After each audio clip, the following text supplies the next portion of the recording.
If your intent is to get better at golf, then how you practice becomes just as important as what you practice. So when I mean how you practice, I'm talking about the X's and O's of swing technique, or in this case, greenside shot technique. But the what to practice is what sort of exercise or drill is going to challenge you to demonstrate and therefore develop better skill. And the exercise that we're talking about using today is called scales. So the layout is as such. I've got a group of balls on the ground. I've got one hitting location. I have tees placed every 2 yards, starting at the edge of the green, one tee, then the next tee, then the next tee, all the way within 2 yards short of a target flag. The objective is to take any tool in the bag and demonstrate that you can control where your ball lands with a certain trajectory that you intend to land it, that allows the ball to land in the window and get within 10 feet for a recreational player of the hole in front. When I'm doing this with my PGA Tour players and LPGA Tour players, we endeavor to get the ball within 5 feet of the hole, because that almost guarantees that they'll get it up and down. So let me demonstrate how to do this. I like to play with one tool that I use as a running club, whether that's pitching wedge or your sand wedge or your 9-iron. For me, it's my gap wedge. And then for most of the windows, I like to use my lob wedge, and this becomes my Swiss Army knife, where I expect to develop and demonstrate versatility in how I use this. So the first window is between the edge of the green and the first tee. That's where I'm going to land my ball, somewhere in that window, and I have to get it to release out to the back flag, again, as a demonstration within 10 feet. So the technique would be so. You can see the ball back, you can see my handle leading, I visualize where I'm going to land it, then I look out at the hole and I swing. Landed in my window, releasing on out, unsuccessful because I'm some 15, 20 feet short. Now I have to think through, as I'm practicing this, that thought process that says, what's my next adjustment? I just need to hit it harder. As you're hitting it harder, there's potential that it might fly further though. So I actually have to create less loft. You can see ball gone back even further behind the back of my stance, and didn't land in my window that time. What I thought might happen did happen. It is still a good shot. It's 6 feet away from the hole. So ball number 3, I think I'm going to get this one. In the window, releasing out to the hole. There we go.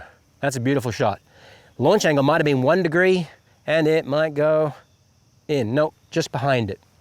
Now, I was successful on that one window. It took me 3 balls, but I've graduated. What do I graduate to? The next ball needs to land between the first tee and the second tee, so that's zone 2. That's in zone 2, and that's definitely up inside of 10 feet. Now I'm moving. Now I'm going to graduate to zone 3. I'm going to change clubs. Now I want to be able to demonstrate an ability to hit my lob wedge super low, landing in zone 3 and getting it released out to the flag. So I thinned that one a little bit. It landed in zone 1, but it turned into a good shot. In doing this exercise, what you'll begin to realize is even your poor shots will be enough of a match of good skill that your poor shots will be inside of 10 feet. That's the beauty of a skills challenge like this. Zone 1, zone 2, zone 3, I got it, and that's in zone 3, and that is just on the border, yep, right there of 10 feet. Nonetheless, I've graduated. Now, as you can see as I play through this, eventually, or progressively, I have to start adjusting the trajectory of the shot. 1, 2, 3, 4. Still a very flat one. Just like that. That's zone 4. Changed the shot, gave it a little bit of cut spin. 5 feet. Now zone 5. 1, 2, 3, 4, 5. That process of counting is a nice little deliberate process. It really helps my brain target my landing location. That's right at the border of zone 5 and just inside of 10 feet. Now zone 6, 3 more to go. There it is. Now I have to carry it some 15 yards to get to my zone.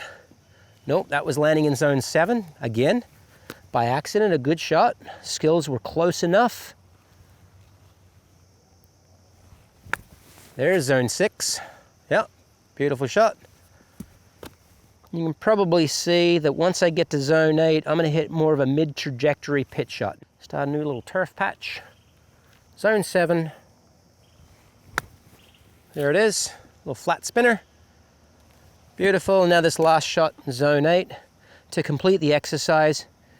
Now, I like to do this on the same green back at my home course, same hole location, because there's zone 8, just a little pull. That's a beautiful shot. About 4 or 5 feet left of the hole.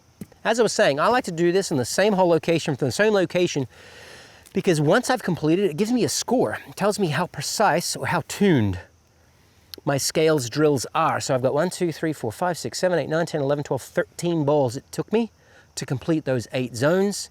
When I'm doing this with Jordan or Daniel on the PGA Tour, or Soyeon or Celine on the LPGA Tour, it takes them about 1.5 times the number of zones to complete the exercise. So in this case, 8. Okay, so we get about 12 balls.